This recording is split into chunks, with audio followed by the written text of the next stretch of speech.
toutes et à tous. Bienvenue dans l'émission Being Pagode. C'est la rencontre avec des personnes ordinaires qui font des choses extraordinaires. Des personnes qui, à leur façon, ont décidé de changer le monde et qui nous inspirent.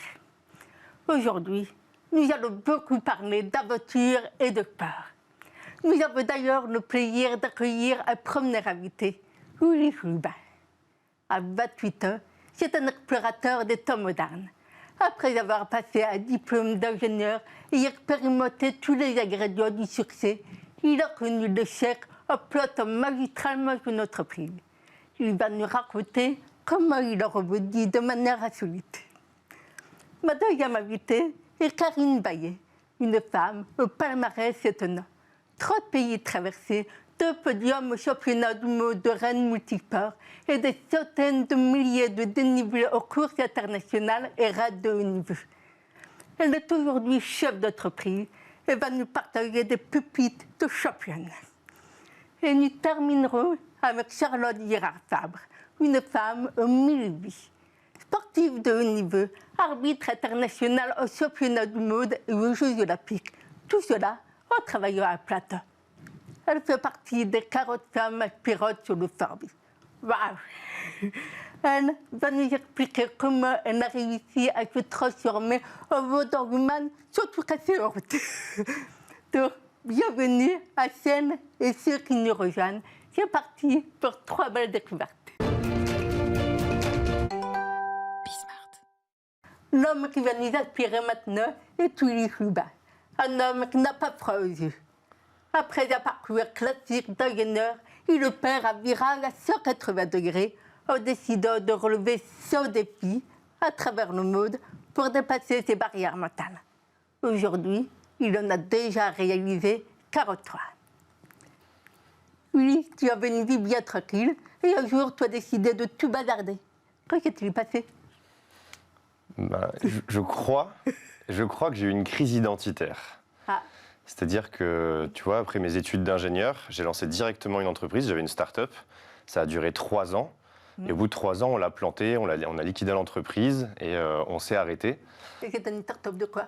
C'était une start-up où on faisait découvrir les meilleurs sites et applications pour améliorer son quotidien. Une sorte de TripAdvisor des services numériques. Okay. Et tu vois, à ce moment-là, moi, j'avais jamais travaillé en tant qu'ingénieur. Tous mes amis, eux, ils étaient ingénieurs. Ça faisait 3 ans qu'ils faisaient ça. Ils se définissaient en tant que tels, c'était leur fonction. Et moi, j'étais le CEO de plus rien du tout.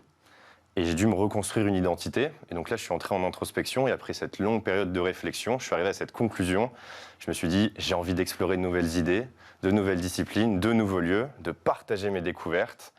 Et je me suis dit, allez, c'est parti, je vais aller relever des challenges à travers le monde. Et 10, c'était pas assez. 1000, c'était trop. J'ai dit, OK, ce sera 100, quoi. C'est déjà pas mal. C'est déjà pas mal, ouais. Et oui, c'est comme le héros grec qui porte le prénom. Tu voyages pour réaliser tes challenges. Et d'ailleurs, tu as survécu à une semaine dans la jungle au Costa Rica, 7 jours dans le désert, dans le Sahara. Tu as déchiffré une ancienne stèle maya, je ne sais pas où. Au Mexique, ouais. Voilà. Et si tu devais faire le bilan de ces 49 challenges, qu'est-ce que tu retiendrais? Alors, c'est très difficile de se souvenir un peu de tout ça, mais je pense que j'ai pris une bonne leçon par rapport, tu vois, à l'échec de ma première start-up. C'est que j'ai compris que tu as 2 choix dans la vie. Tu peux soit mettre ton projet au service de ton ego. C'est ce que j'avais fait avec ma première start-up, puisque tu vois, je voulais lever plein de fonds, avoir plein d'employés, gagner plein d'argent. En fait, j'étais en quête de statut. Donc, j'étais dirigé par des motivations qui sont externes. Et j'ai compris que j'avais un deuxième choix, c'était le choix de mettre mon ego au service de mes projets. Et aujourd'hui, je suis plutôt dirigé par une quête qui est interne. C'est-à-dire que je veux explorer ma curiosité, je veux apprendre à me connaître, je veux dépasser mes barrières mentales. Et ça veut dire faire tout ce qui est possible pour atteindre mes objectifs. Par exemple, j'ai fait un challenge où j'ai fait du freediving, donc la plongée en apnée. Et j'ai plongé à 30 mètres en apnée. Mais le premier jour, quand je suis allé voir mon instructeur, je lui ai dit « Ok, j'ai envie de faire ça ». Il m'a dit « C'est quoi ton objectif ?» Je vais aller à 30 mètres en apnée. Il m'a dit « Combien de temps tu restes en Turquie ?» Je lui ai dit le temps qu'il faudra. Tu vois, c'est ça, mettre son ego au service de son projet, c'est se dire ok, je veux absolument y arriver. Si je veux mettre 1 an, je vais mettre 1 an, mais j'ai absolument envie de mettre tout ce qu'il faut pour réaliser mes rêves. D'accord. Et alors, tu as réussi? Ouais, je suis même allé à 35 mètres. Bah oui. Ça a été un long voyage. C'est incroyable comme sport, le freediving. c'est le sport parfait pour apprendre à se connaître. Moi, c'est une quête, tu vois, qui m'anime. Parce que c'est pas parce que tu es très téméraire que tu vas plonger plus profond, c'est parce que tu apprends à écouter ton corps, à te relâcher, que tu vas pouvoir aller loin, à être dans le flow. Et c'est un sport qui est fascinant et aussi qui permet de dépasser beaucoup de barrières mentales parce que moi, je pensais être capable de tenir 1 minute en apnée. Très vite, je suis arrivé à 3 minutes et aujourd'hui, même jusqu'à 4 minutes.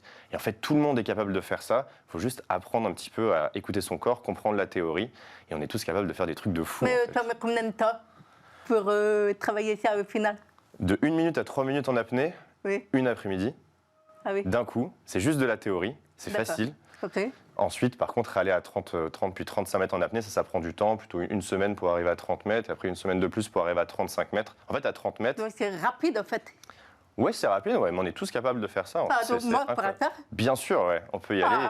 Il suffit d'aller je retiens l'idée. à un bon centre de freediving et tu vas voir, c'est génial. Et tous les gens à qui j'ai fait essayer ça, parce que j'ai amené des amis vivre une expérience de freediving, ils ont tous plongé à 10-20 mètres, ils sont tous ressortis avec des yeux comme ça, en mode c'est incroyable ce que je viens d'accomplir. Ah bah, c'est sûr. Et parmi justement ces 43 aventures, laquelle t'a le plus marqué?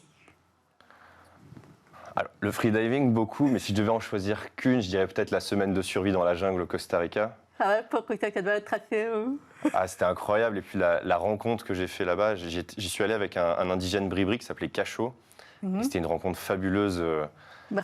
Lui, il est tout petit, tu vois. Il mesure 1m60. Moi, je lui mettais 2 têtes à côté. Et à côté, en fait, je me sentais tout petit, moi. C'est-à-dire, tu vois, quand on était dans la jungle, il m'a tellement appris de choses. Il m'a appris à fabriquer des armes, un arc, des flèches, des pièges, à construire un abri, à reconnaître la faune, la flore.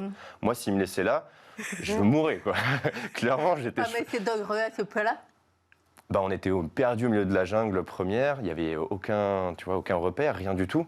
Et moi, je suis nul pour survivre. Donc, ouais, c'est dangereux en ce sens. Après, quand j'étais avec lui, je me sentais en confiance et on a vécu une aventure incroyable pendant 1 semaine et beaucoup de partage aussi parce que le soir, au coin du feu, il me racontait la cosmogonie bribri, c'est-à-dire quelles sont leurs croyances, comment est-ce que leur monde a été créé selon eux, quelles sont leurs places, tu vois, par rapport à la nature et les animaux. Et ça, c'est incroyable. Et alors, quelle est la réponse? Alors, si tu veux, le monde bribri, c'est comme une sorte de double maison conique sur 8 étages. Et nous, les humains, on vit au premier étage supérieur. Et au-dessus, bah, tu vas avoir des esprits justement en charge, en lien avec la nature, en lien avec les animaux. Donc, ils les mettent presque au-dessus de nous. Et d'ailleurs, ils prient tout le temps la terre-mère. Alors, eux, ils l'appellent Ililia. Tu vois, il y a beaucoup de noms, la Pachamama, etc. Mais pour eux, c'est Ililia. Et à chaque fois qu'on préparait la boisson sacrée, le chocolat chaud, etc., on en donnait toujours un petit peu à la terre. Et quand on est parti, on a replanté 8 boutures de gavilan. C'est le bois qu'on a utilisé pour se chauffer, pour construire l'abri, pour rendre à la terre ce que nous, on avait pris pendant cette semaine. Et du coup, ça veut dire que quand tu es revenu en France, ça doit être compliqué quand même, la reconnexion. Ouais, alors, mais tous mes voyages, quand je reviens en France, ça fait bizarre. Tu vois, quand tu sors d'1 semaine dans le Sahara, moi, j'ai appris par exemple que la guerre en Ukraine, quand je suis sorti du Sahara, tellement j'étais déconnecté. Et là, je me suis dit, ah ouais, en fait, il se passe des choses dans le monde, c'est grave. Ouais. Et à chaque fois, le retour est un peu brutal. Mais j'essaie de ne pas être dans le jugement, en fait. Il y a plein de mondes à explorer différents, avec plein de cultures différentes. Il n'y a pas de mieux, de moins bien. C'est juste qu'il faut apprendre à vivre ensemble. D'accord. Et tu as appris quoi pendant ces 7 jours dans le Sahara? Le chaud, le froid? J'ai appris le silence, je pense. C'est la première fois où, tu vois, moi, je crée beaucoup de contenu sur YouTube, sur TikTok, sur LinkedIn, Instagram, etc. J'ai toujours plein de notifications, je suis très sollicité. Et là, d'un coup, plus rien. Tu as juste le sable, des étendues à perte de vue. Tu sais pas du tout où tu es. Pareil, là, si le guide, il te laisse sur le carreau, t'es pas bien du tout. Ouais, tu te reconnectes à toi-même, tu as du temps pour penser, tu écoutes juste le bruit du vent qui va déplacer le sable. Et c'est incroyable comme expérience, c'est très introspectif. Moi, je me suis posé beaucoup de questions dans le Sahara qui ont derrière un petit peu cliqué des jours, des semaines après. Et c'est une expérience incroyable en termes de connaissance de soi. Et moi, ça m'a fait grandir, je pense. Mais tu as fait quoi pendant 1 semaine? Tu as marché? Tu marches, tu dors, tu manges. Y a rien c'est une journée sans fin. Tu charges les chameaux, tu décharges les chameaux, tu fais le camp, tu replies le camp, tu recharges les chameaux, tu marches. Tous les jours, tu cherches un puits.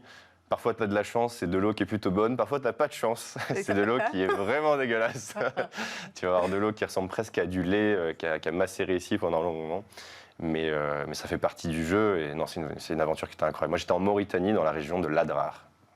Et Tu m'as dit, quand on a préparé cette émission, que la mort était un sujet qui te faisait beaucoup réfléchir. Ouais. Et en fait, tu as une vision que je trouve extrêmement belle. Et j'avais envie de continuer à partager. Ok. Si tu veux, moi, je vois la mort. D'une certaine manière, c'est... Je ne cherche pas à rajouter des années à ma vie, je cherche plutôt à rajouter de la vie à mes années. C'est-à-dire que je suis en quête d'une vie large, pas forcément d'une vie longue. Et une vie large, ça veut dire quoi? Ça veut dire vivre intensément pour ne pas avoir de regrets sur son lit de mort. Et je suis très accompagné un petit peu par les philosophies antiques, par exemple le Memento Mori, qui nous dit souviens-toi que tu es mortel et on va tous mourir un jour. Et après, tu as un peu toute cette tendance autour un peu du one life, tu vois, on n'a qu'une seule vie. Et moi, j'aime bien l'idée un petit peu différente qu'on n'a qu'une seule mort, mais qu'on a plein de vies, on vit tous les jours. Tous les jours, c'est une forme de renaissance et c'est une nouvelle opportunité pour apprendre quelque chose de nouveau, pour élargir ses zones de confort, pour dépasser ses barrières mentales et pour aller réaliser ses rêves, pour, une fois qu'on arrive sur son lit de mort, avoir un petit peu moins de regrets. Ah, merci beaucoup, Ulysse, c'était vraiment passionnant. Merci pour l'invitation. Moi aussi.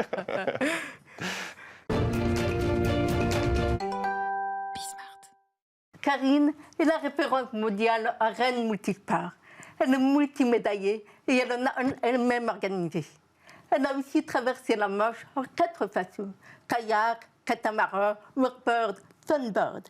Elle est aujourd'hui chef d'entreprise et elle vient de sortir un très beau livre, Corps et âme, dans lequel elle transmet 47 ans de leçons de vie.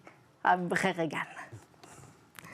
Karine, femme de tous les défis, il y a quand même envie de te lancer un défi un petit peu original. Est-ce que tu es capable de me résumer ça en 2 minutes? Je vais essayer. C'est vrai que l'aventure m'a animée tout le temps. J'ai fait de l'athlétisme, j'ai découvert le raid multisport, j'ai rêvé de faire le raid gauloise, qui était de faire 1000 km à pied, en vélo, en kayak. Donc j'ai fait des sélections à l'époque et j'ai fait mon premier raid. Là où tout le monde m'a dit, tu vas voir, c'est très difficile, tu vas en faire un, tu n'auras plus envie d'en faire d'autres. Ça a été le début d'une passion. J'ai pu remporter un deuxième rêve, le raid gauloise au Vietnam. Et puis dans un milieu quand même assez masculin, j'ai décidé de devenir capitaine. Donc recruter des garçons au plus haut niveau de la compétition, parce que c'est 1000 km à faire à pied, en vélo, en kayak. Et on a pu devenir 2 fois vice-champion du monde. Alors, on a eu des victoires, mais on a eu aussi des courses, des échecs, on va dire, échecs relatifs, parce que je suis toujours dans le positif et j'ai envie de tirer le meilleur. Et voilà, cette équipe a fonctionné jusqu'en 2012. J'ai terminé avec le Marathon des Sables. Et aujourd'hui, ma passion, c'est de transmettre tout ce que j'ai appris. Donc, le livre, c'est un exemple, les conférences, c'est un autre, les séminaires, les organisations d'événements. D'accord. Et honnêtement, on ne peut être qu'impressionné par ce palmarès qui est quand même assez extraordinaire. Et ça me donne envie, au fait, de te poser une question. Tu sors toute cette énergie. Je pense que j'aime aller de l'avant. Je pense aussi qu'on a des batteries, on doit faire prendre soin de ces batteries. Alors, j'en parle dans le livre, mais voilà, on a tout ce qu'on sait faire au niveau de nos compétences. On a besoin d'un physique aussi sur lequel on doit prendre soin de notre physique. Et on a les émotions dont on ne parle pas beaucoup en France, mais moi j'ai couru à l'international et c'est vrai que ressentir les émotions, les partager. Et puis quand on est dans le rouge, et nous sur un raid de 1000 km où on dort très peu, et dans nos vies où on travaille beaucoup, on a besoin aussi, on est parfois dans le rouge, et on a le spirituel, tout ce qui est relatif à nos valeurs, à nos moteurs, à notre éducation, qui va faire qu'on va aller de plus loin et finalement se dépasser. D'accord. Et dans tes conférences, j'ai entendu dire que tu nous parlais de Dream Team. Mais alors, quels sont les ingrédients de cette Dream Team qui fait rêver tout le monde? Alors déjà, une équipe, elle s'entretient. Même si on est Dream Team un jour, le challenge, c'est quand même d'être Dream Team toujours. Alors, objectif, c'est sûr que le cap, c'est important. Moi, j'aime bien parler aussi de fierté, de quoi on serait fier à la fin de cette course, à la fin de ce challenge, à la fin de ce projet, parce que c'est ce qui motive nos cœurs. Des règles de fonctionnement, de la confiance. C'est vrai qu'on doit fermer les yeux et savoir que l'autre va être présent ou va prendre ce dossier ou va pouvoir nous aider. Des rôles bien spécifiques. Alors, pour avoir été capitaine, moi, j'étais fédératrice. J'étais pas forcément la capitaine autoritaire. J'étais plutôt à fédérer, à m'appuyer sur le leadership des uns et des autres. Donc ça, je pense que c'est important. Motivation collective. On voit des fois des équipes qui, individuellement, les gens sont motivés, mais le tout, c'est d'avoir cette motivation collective. Et dans mon parcours, on a réussi à remporter des courses, alors qu'individuellement, sur le papier, on pouvait être moins fort que certaines équipes. Mais collectivement, on allait vraiment de l'avant. Alors, comment vous cherchiez les qualités de chacun?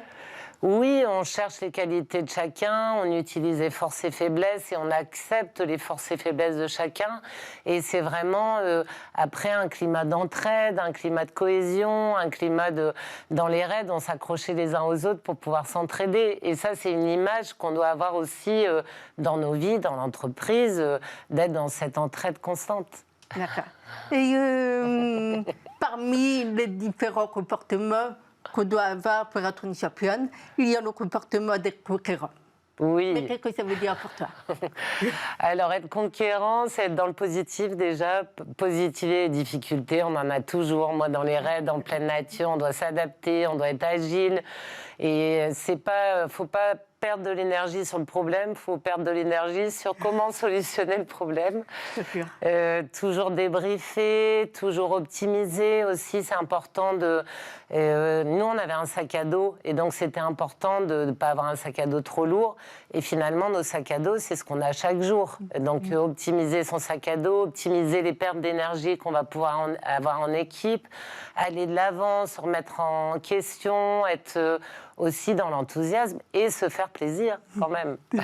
Mais alors, j'aime bien ton exemple du sac à dos. Oui. Mais que dans la vie de tous les jours, on a tous un sac à dos qui est plus ou moins chargé. Et comment on fait pour le décharger de manière optimale? Alors moi, il y a un exercice que j'aime faire. Alors, imaginez-vous, marathon des sables, mon sac à dos 8 kilos, les autres femmes 7 kilos, je voulais y performer. J'ai retourné mon sac et j'ai réduit tout ce que je pouvais réduire. Donc c'est un peu l'exercice que vous pouvez faire, réduire, comme ça va vous permettre d'augmenter peut-être quelque chose. Et j'ai enlevé de mon sac tout ce qui était superflu. Et ça aussi, c'est un exercice. Vous faites une barre de 3, qu'est-ce que je vais réduire, je vais augmenter, qu'est-ce que je vais enlever. Et ça va me permettre de créer des choses. Ça veut dire que quand on transpose ça de la vie personnelle, ce qu'on va enlever, c'est quoi? Ce qu'on va enlever, c'est parfois des tâches qu'on va faire qui nous prennent trop de temps, qui ne sont pas à nous de les faire forcément. Ça va être... je sais pas, des choses parfois qui nous polluent et on se dit... j'ai souvent des gens qui me disent « Oh, j'ai pas le temps de faire du sport, les journées passent trop vite, etc. » Je dis « Décharge un peu ton sac à dos, ça va te permettre peut-être d'avoir une demi-heure ou 20 minutes pour aller prendre soin de toi. » D'accord. Et tu as toujours cru que la vie a plein dedans et ça vraiment ça va. Avec quoi aurais-tu envie de nous laisser repartir? Moi, je pense qu'il faut profiter de la vie. Alors, c'est très bateau, mais profiter des petites choses de la vie. Tous les jours, on a des choses positives qui nous arrivent. Donc, c'est profiter de ça. C'est aussi oser. Parce que souvent, on se met des barrières, des contraintes. On pense qu'on ne va pas être capable. Et finalement, c'est important d'oser. J'ai envie de reprendre le titre du livre, de foncer corps et âme, parce que... voilà, la vie, elle ne mérite que d'être vécue et il faut satisfaire de ce qu'on a et pas de ce qu'on n'a pas et puis foncer dans ses projets, dans ses avis, dans ses envies, aller de l'avant. C'est génial. Merci beaucoup, Karine. Merci beaucoup.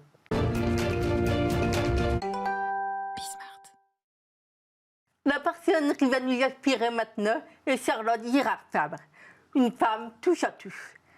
Équitation, judo, basket, ski, natation, handball, hockey sur glace. J'ai oublié de regarder mon papier tellement elle a fait de choses. Et ça ne vous suffit pas. Elle s'attaque aussi à l'arbitrage jusqu'à arriver au niveau international. 6 championnats du monde, 2 Jeux olympiques. Et ce n'est pas le plus fou. Elle fait tout ça en ayant une vie professionnelle à plein temps où elle est de l'administration, salariée, entrepreneur. Dingue! Alors Charlotte, écoute, je suis tellement impressionnée qu'il faut absolument que je te demande, par rapport à ta carrière de sportive de haut niveau et d'arbitre international, quels sont les 5 clés que tu as envie de partager avec nous? C'est quand même simple mortel. Alors, je dors et je suis une simple mortelle. J'essaye de toujours faire en fonction de 5 piliers d'expertise et de 5 choses qui m'animent en fait. La prise de décision, parce que je suis une arbitre, donc c'est classique. Et puis pour manager tout ça, il faut prendre des décisions. La deuxième, c'est la gestion des temps. Ben oui, pour faire tout ça, il faut apprendre à gérer son temps. Le temps court, le temps moyen et le temps long. Le troisième, ça va être la gestion des conflits, des crises, parce que il va falloir expliquer à tout le monde que je suis jamais là pour les anniversaires, pour tout ça. Ah, donc il n'y a pas de crise sur le terrain, c'est sur Alors, les crises à l'extérieur? Finalement, les crises sur le terrain sont beaucoup plus faciles que les crises à la maison. D'accord. Le quatrième, ça va être le transfert de compétences. Il faut toujours que j'apprenne quelque chose pour l'emmener dans un autre monde, d'un sport à l'autre, d'une entreprise à l'autre, etc. Et puis le cinquième, c'est vraiment la diversité. C'est ce qui m'anime. En faisant tout ça, je rencontre des gens fantastiques. Je suis moi-même jamais dans les cases et c'est le pilier de tout ce que je fais. D'accord. Et d'ailleurs, comment tu as réussi? Parce que j'ai envie de creuser un petit peu justement ces histoires de conflits. Un peu. En réalité, tu as eu une carrière dans le sport et tu as eu une carrière dans la vie professionnelle. Comment tu as réussi à concilier les deux? Est-ce que tu as été obligé de faire des sacrifices? Alors, pour les gens de l'extérieur, c'est des vrais sacrifices. Pour moi, c'était simplement des choix qui étaient stratégiques. C'est-à-dire que je n'ai pas pu faire une carrière, dans un premier temps, une carrière professionnelle de haut niveau, parce que j'avais une carrière sportive de haut niveau. On ne peut pas faire les deux. Donc, il faut faire effectivement un choix. Peut-être un sacrifice. Moi, je ne l'ai pas vu comme ça. D'accord. Tu l'as vu comment? Moi, je l'ai vu comme un choix raisonnable, raisonné et tout à fait en conscience. C'est-à-dire qu'à partir du moment où on a choisi quelque chose, on a aussi fait le deuil d'autre chose. Et donc, on file. Je suis un peu comme toi, Virginie. J'avance. En fait, j'avance. Peu importe ce qui se passe, j'avance. Donc ça, c'est vraiment quelque chose. C'est gérer ces choix-là, c'est vraiment ça. Et puis, la gestion de conflits, c'est facile. Oui, C'est l'assertivité, mais c'est aussi énormément d'observation. Et c'est grâce à ça que j'ai pu m'adapter à des boulots. Oui, des fois, c'était des boulots alimentaires pour pouvoir aller faire des championnats du monde ou des Jeux Olympiques. Mais c'était aussi autre chose. C'était toujours avoir cette volonté de bien faire, de performance. Et quand on est inscrit comme un driver performance, en fait, on le met partout. c'est ça. Les conflits ne nous résistent pas. J'adore. Et sur un sujet un petit peu plus délicat, tu as dénoncé des faits de harcèlement moral et même de harcèlement sexuel. Et ça t'a ploté ta carrière internationale. Comment tu peux expliquer ça aujourd'hui? Comment l'expliquer? Je ne sais pas, il faudrait demander aux protagonistes. Ça, c'est vraiment ça. Mais en tout cas, j'avais fait le choix. Je savais que ça faisait 2 fois que je faisais les Jeux Olympiques, donc j'avais l'impression d'avoir un totem d'immunité. Pas de chance, c'était pas tout à fait ça. Mais par contre, j'ai pendant 10 ans aussi caché les choses. J'ai absorbé toute ces agressions sexistes, ce harcèlement moral. Je l'ai absorbé parce que je savais où je voulais aller. C'était une question de choix en conscience, une fois de plus. C'est pas bien. À un moment donné, je me suis dit, il faut parler.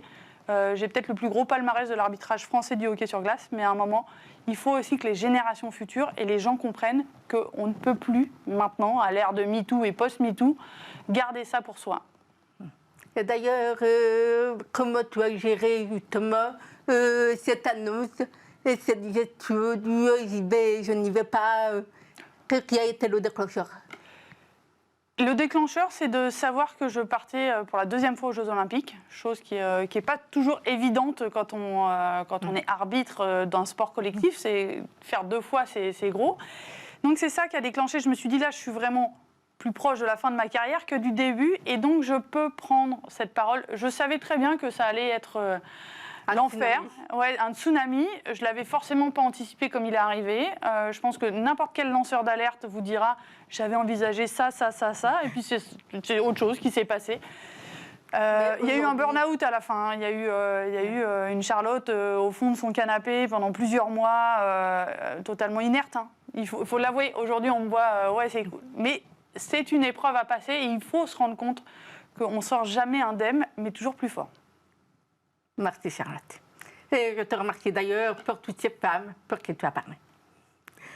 Et aujourd'hui, tu interviens en entreprise comme conférencière et tu accompagnes les dirigeants sur la vision, la prise de décision, la gestion des conflits. Qu'est-ce que tu aurais envie de nous partager à propos de ça? J'aurais envie de partager l'exemplarité que notre société devrait mettre un peu plus en avant. En fait, l'humilité et l'exemplarité sont souvent les deux caractères communs d'un bon arbitre. Et je trouve que, alors nos dirigeants, il y en a plein qui sont fantastiques, il y en a plein qui vont bien, mais quand on écoute, et vous pouvez faire le test aussi autour de vous, on a toujours l'impression que notre dirigeant, il manque d'exemplarité. Mais dites-vous que on est toujours manager et managé dans la vie. Et l'exemplarité, c'est dur, c'est un vrai chemin de croix. Et je pense que la leçon de vie à tirer de ça, c'est comment je peux être exemplaire pour les générations futures. Et c'est ça qui devrait nous driver tous les jours dans tout ce qu'on fait. Toi, ça veut dire qu'il faut avoir une vision. Il faut avoir une vision. Pour être exemplaire, il faut être aussi inspiré. Et pour être inspiré, il faut être inspirant, inspiré. Tu sais, c'est toujours le serpent qui se mord la queue.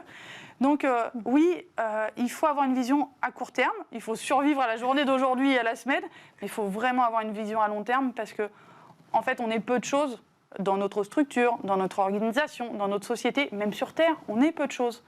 Et donc, il faut vraiment laisser quelque chose de beau pour les générations futures. Et l'exemplarité et l'humilité devant tout ça, je pense que c'est les maîtres mots. En tout cas pour moi. Merci. Et quand tu as résolu l'énigme de comment se réinventer quand on a touché plusieurs fois le sommet? Eh ben non. Eh ben non, quelle déception. Je suis en pleine crise moi-même de vision parce que je me dis, ben voilà, j'ai fait 2 fois les Jeux Olympiques, mon driver principal n'est ni l'argent, ni la lumière, etc. C'est vraiment la performance. Et comment aujourd'hui je me réinvente avec des piliers de performance à aller atteindre, c'est toujours très compliqué. Alors je pense que si on avait une recette magique, tout le monde irait bien sur cette planète, tout le monde aurait une vision super lointaine. Voilà, même aux gens qu'on dit inspirants, toi comme moi, on est, paraît-il, inspirantes. Il y a des gens qui l'ont dit. Mais des fois, nous-mêmes, on manque d'inspiration. Et je pense que la première authenticité, c'est de dire, bah là, je suis en manque d'inspiration. Mon prochain sommet, je ne l'ai pas encore découvert. Quand je l'aurai découvert, vous le saurez. J'espère bien, tu reviendras que le plateau pour nous le présenter. Absolument. Mais merci beaucoup Charlotte pour ce partage qui a été inspirant, passionnant, fabuleux. Merci Virginie. Avec plaisir. Et vous, merci beaucoup de nous avoir écoutés et à la prochaine avec grand plaisir.